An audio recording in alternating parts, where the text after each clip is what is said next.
साथ ही साथ आज हमारे साथ एक और मैनेजमेंट भी जुड़ेंगी और वो नो ब्रोकर के अखिल होंगे हमारे साथ, उनसे बातचीत करेंगे और उनसे ज़रा ये समझने की कोशिश करेंगे कि देखिए बाज़ार या रियल एस्टेट गिर तो नहीं रहे हैं, लेकिन क्या स्लो डाउन आ सकता है? गिरने में और स्लो डाउन होने में थोड़ा सा फ़र्क है। स्लो डाउन का मतलब कि धीरे धीरे धीरे करके आपके रेट रुक जाएंगे बढ़ने में और हल्का हल्का फॉल आएगा। फॉल जिसमें सीवियर फॉल तो नहीं है, ऐसा तो नहीं होने जा रहा है। इन सब चीज़ों पे हमारी आज की पूरी डिस्कशन है। तो करते हैं कार्यक्रम की शुरुआत सबसे पहले नो ब्रोकर की मैनेजमेंट के साथ। अखिल, पहले तो बहुत शुक्रिया, थैंक यू वेरी मच समय देने के लिए आज ईटीना स्वदेश को। और एक खास हमारा कार्यक्रम है, रियल एस्टेट से डेडिकेटेड है, तो उसमें आप हमको समय देते हैं, अच्छा लगता है।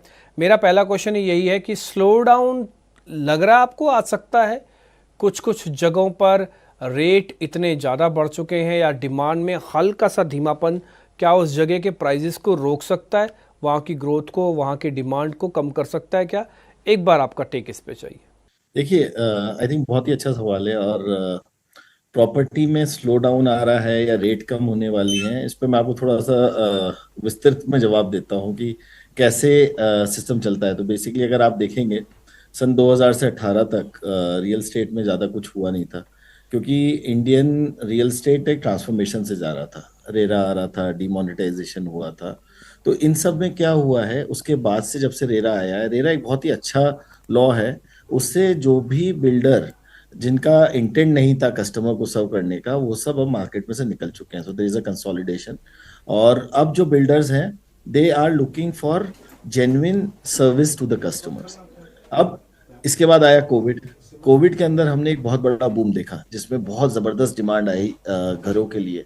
क्योंकि कोविड से जस्ट पहले एक विचार लोगों का चल रहा था, वो ये था कि do we really need to buy houses.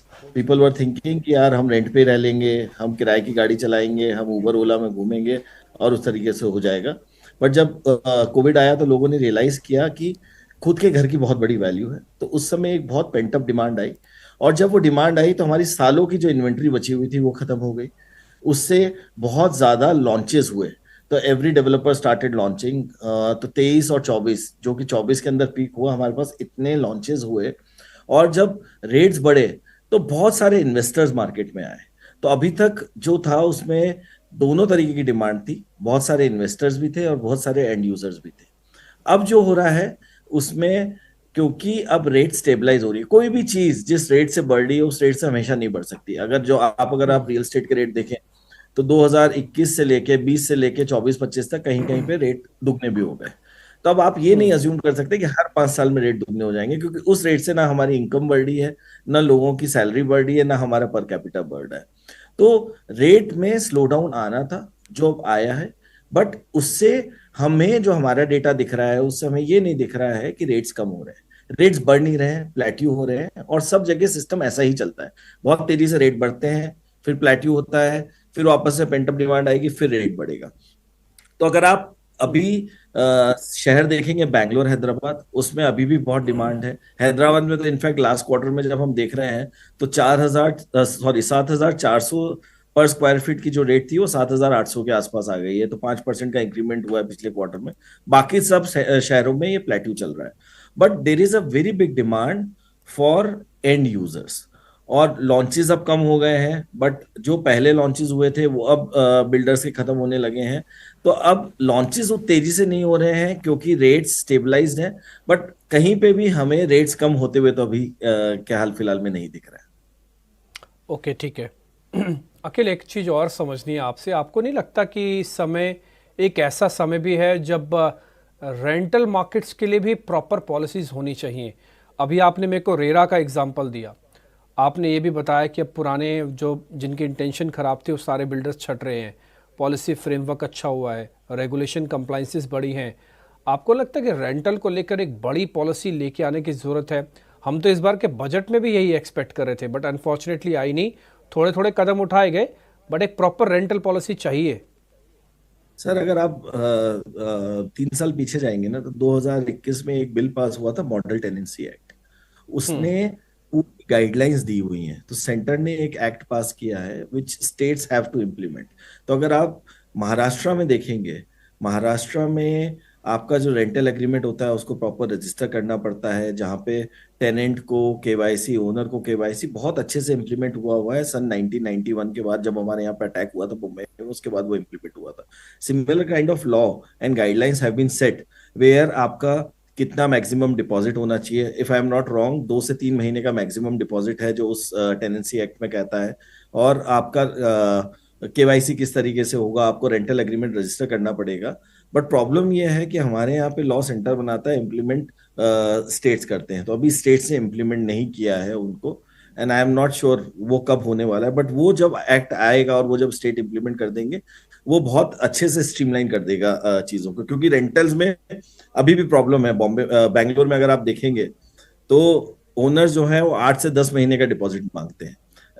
Rents बढ़े हैं, कभी कहीं कहीं पे रेंट 60,000 70,000 रुपए हो गया है, तो ओनर्स समझ रहे हैं कि उन्हें 6 से 7 लाख रुपए का डिपॉजिट मिलना चाहिए, विच इज एट्रोशियसली हाई। तो आप बिल्कुल सही कह रहे हैं, लॉ की जरूरत है, लॉ है भी फ्रेमवर्क में। I think it has to be implemented by states now. Hmm.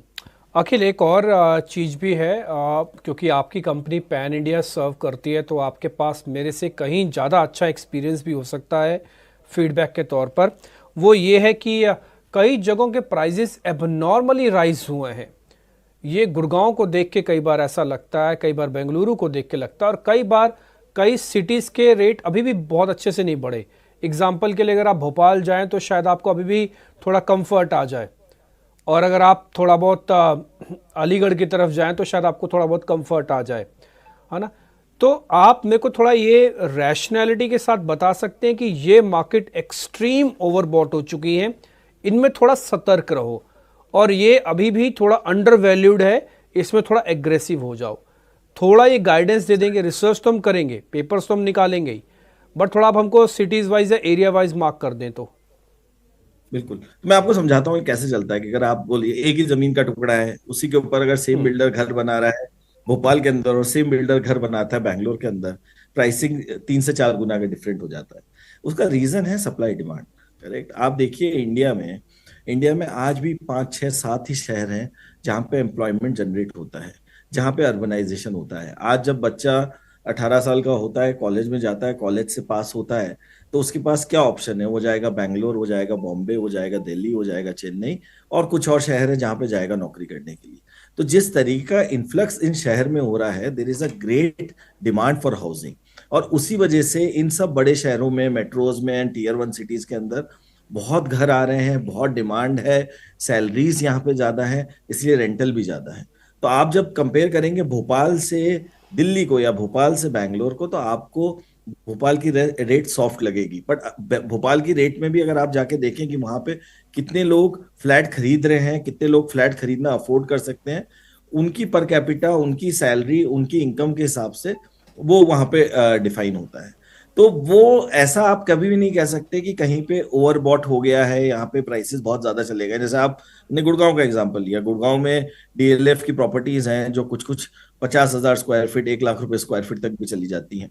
But वो सुपर उबर लग्जेरियस प्रॉपर्टी है, उबर रिच लोगों के लिए है, जो they are more like a jewel in the crown. आपको वो एड्रेस चाहिए, आपको वो नाम चाहिए, उसके लिए आप पैसा देते हैं।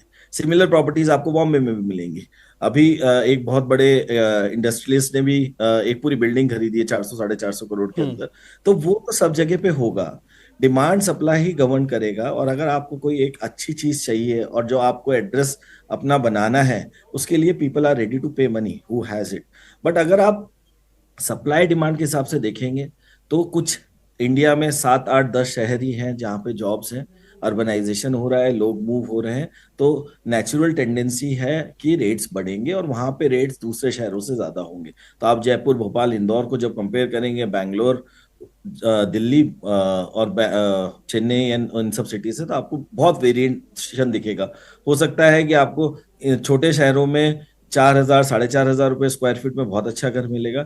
सिमिलरली अगर आप बैंगलोर में उसी टाइप के एरिया में आ जाएंगे तो वो घर 12 से 15 से 18,000 रुपए स्क्वायर फीट के आसपास होगा। अखिल, बहुत शुक्रिया, थैंक यू वेरी मच आज समय देने के लिए, बातचीत करने के लिए, और अच्छा लगा आपसे बातचीत तो आज हुई है। अब